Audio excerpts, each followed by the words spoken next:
Comment garder un homme à coup sûr?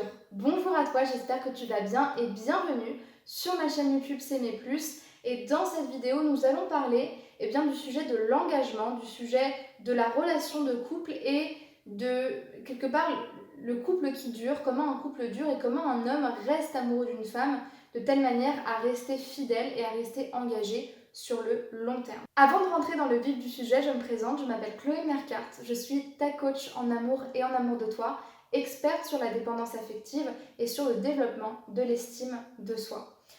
En 2019, à la suite d'une rupture amoureuse, j'ai créé S'aimer plus, qui est une méthode d'accompagnement qui te permet de renforcer ton estime de toi-même, ton amour propre, de telle manière à ce que tu puisses être une femme épanouie et sereine dans ses relations et qui se choisit au quotidien.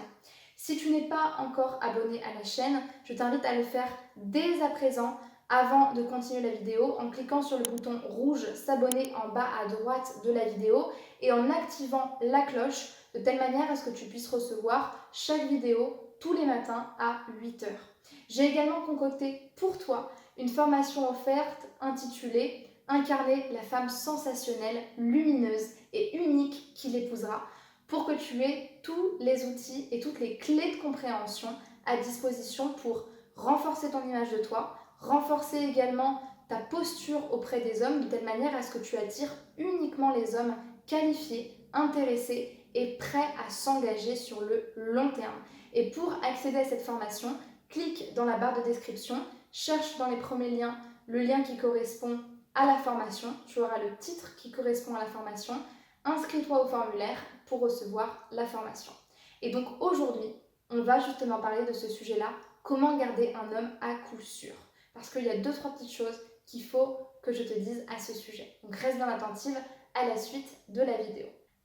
Tu sais, souvent, quand on est amoureux, et d'ailleurs tu dois le sentir, on a naturellement une sorte de vulnérabilité et de fragilité de l'attachement qui fait qu'on a toujours besoin de la réponse de l'autre. D'ailleurs, c'est marrant parce que c'est exactement ce qui se passe pour les enfants. Pour être sécure dans une relation ou avec son parent ou quand on grandit, on a besoin de savoir qu'il y a quelqu'un qui sera là pour nous. Et bien en amour, sache que c'est pareil. Donc la première chose que je veux te dire par rapport à ce sujet, c'est que ça arrive de ne pas être sûr que l'autre reste. Ça arrive d'avoir peur qu'il parte. Parce que quand tu te demandes comment garder un homme à coup sûr, quelque part ça sous-entend que tu n'es pas sûr à 100% qu'il reste toute sa vie avec toi. Et c'est normal, parce qu'un couple, parfois c'est des erreurs de parcours, parfois c'est des problèmes de communication, parfois c'est des moments de flou, des zones d'ombre, parfois c'est des ruptures qui peuvent durer toute la vie. Et on n'est jamais sûr au fond que l'attachement de l'autre sera éternel comme on aimerait qu'il le soit. Donc c'est normal de te demander comment le garder à coup sûr. Tu vois, ça peut arriver. Par contre, ce qu'il faut que tu te demandes dans ces cas-là, c'est à quel point cette peur-là, à quel point cette question, elle m'empêche de me sentir bien dans mon couple. Parce qu'à partir du moment où tu es obsédé par cette question-là et que tu ne peux pas t'investir sincèrement dans ton couple de manière à être sereine, à être bien et à ne pas tout le temps angoisser, c'est là que c'est pas très normal. Parce que là, ça te met une épine dans le pied et ça empêche à la relation de s'épanouir quand il le faudrait. Je pense à toutes ces femmes, notamment à toutes ces blessures de rejet et de trahison, qui ont tellement peur de perdre l'autre. Alors les blessures de trahison, elles ont peur d'être vulnérables, les blessures de rejet, elles ont peur d'être rejetées, que du coup, elles finissent par rejeter l'autre.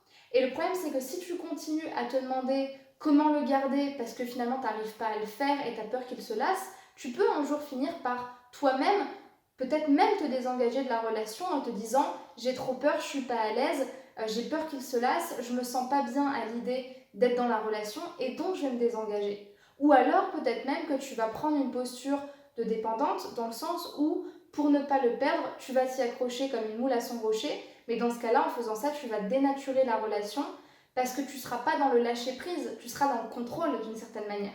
Tu seras dans le contrôle du lien, tu seras dans le contrôle de toi-même et tu seras dans la non-acceptation du naturel de la vie qui est de laisser passer les choses, faire que les choses doivent s'expérimenter et parfois partir ou prendre des chemins différents. Donc c'est là que cette peur, elle est à reconsidérer en te demandant jusqu'à quel point ça m'empêche d'être bien dans ma relation, d'où elle me vient. La deuxième chose que tu peux te demander, Et ça va te permettre de reconsidérer cette peur-là, parce qu'en réalité, tu te doutes bien qu'on ne peut pas garder un homme, il n'y a pas de technique magique pour garder un homme. Mais la première chose que tu peux te dire, c'est est-ce que moi j'ai envie de partir de la relation? Est-ce que pour moi c'est compliqué d'être engagée dans cette relation? Si tu es amoureuse sincèrement de l'homme avec qui tu es, non. Parce que l'amour fait que justement, il y a cette petite dépendance qui fait qu'on a envie de rester avec l'autre.